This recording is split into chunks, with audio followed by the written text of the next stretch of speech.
What I'm going to be dealing with here are the Arab conquests, and this is going to be a very, very short discussion on the significance of these Arab conquests. What we're ultimately talking about is the building of a new Middle East, the creation of a great Arab Muslim empire, and these conquests basically take place between 636 and 750 AD.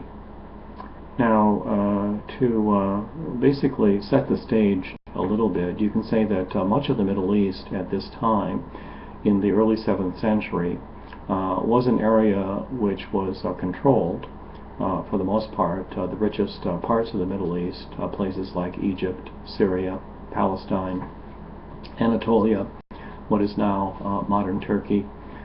These were parts of the great Byzantine Empire, or the East Roman Empire. This was the successor state to the Roman Empire after its collapse in the 5th century. One can say that the Western Roman Empire disintegrated and the Eastern Roman Empire continued, and it would ultimately continue for another 1,000 years, but much reduced. The other great empire was that of Persia, and there was quite a bit of tension between these two states. As a matter of fact, there was a great nearly 30 years of war in the early 7th century, from approximately about 610 up to about 628. And clearly one of the reasons as to why the Arab conquests were to be so successful was that the Byzantine Empire and Persia had largely exhausted themselves during this long struggle. Now, Muhammad dies in 632 AD, and shortly after that time, to back up just a bit, you can say that upon his death, he had put together a new Arab Muslim state within Arabia, and a large number of the many different tribes within Arabia were brought together under the influence of this new religion. And many of these people probably were not Muslim, or they were recent converts, or they had a very, very poor understanding of this religion. Actually, some of these tribes were actually Christian. But there had always been a large amount of warfare amongst these Bedouin peoples. And now Muhammad had been able to bring about pacification of Arabia, and you can say that the warlike ambitions of these people were turned outward. There had been a long history, going back centuries, of Arab tribes functioning as raiders or marauders upon the borders of the Roman Empire and on the borders of Persia as well. And both of these great empires had ways of dealing with these marauding tribes. It was defense of the empire in terms of establishment of frontier posts and military fortifications to try to control raiding. It was also a system of diplomacy, which was essentially buying off these tribes, giving them payments so they would not make raids. Also trying to turn these tribes into allies or federated groups that actually policed the borders of the Roman and Persian empires and prevented fellow Arabs from raiding into these empires. So this had been the strategy of both Rome and of Persia in dealing with marauding tribes coming out of Arabia.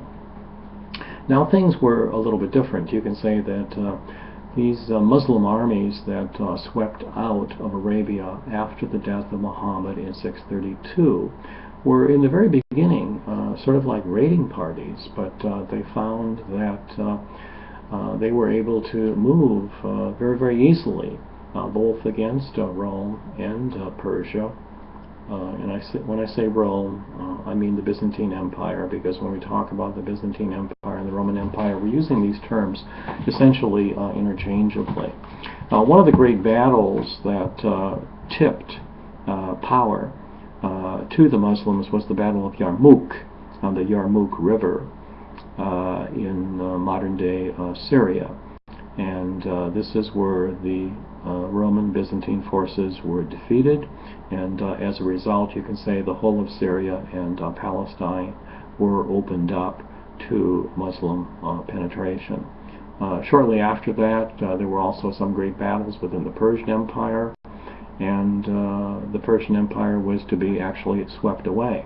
This was not true of the Byzantine Empire. Eventually you do find that Byzantine Syria, Byzantine Palestine, Byzantine Egypt, Byzantine North Africa all come under the conquest of these Arab armies. This, of course, is very dramatic stuff, because one of the things you can say is long term you're going to see enormous societal and cultural changes over a period of hundreds of years. What I'm talking about is basically the language of the peoples, of most of the peoples within the Middle East, will become Arabic, and the religion, long-term, over many centuries, of the people will become the religion of Islam. And so these conquests set in motion the evolution of the Middle East, and the Middle East that we, in many respects, still see today, overwhelmingly Arab and overwhelmingly Islamic.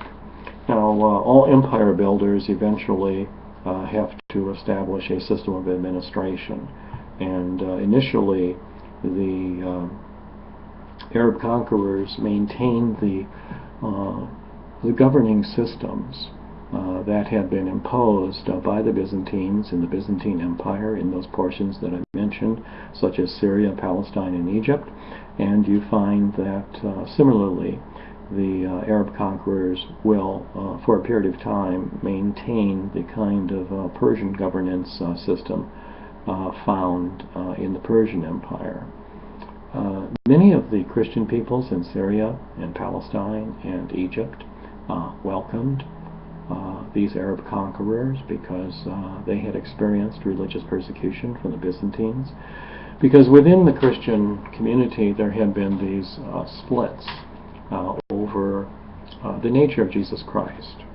And out of that came different Christian communities, what are called the monophysitic Christian communities, which predominated within Syria and within Egypt, and what is referred to as the Orthodox communities, the Greek Orthodox communities, which predominated within the rest of the Byzantine Empire. Principally, what I'm talking about is Anatolia, now modern-day Turkey, and then also the Balkans, because these were the most important areas within the Byzantine Empire.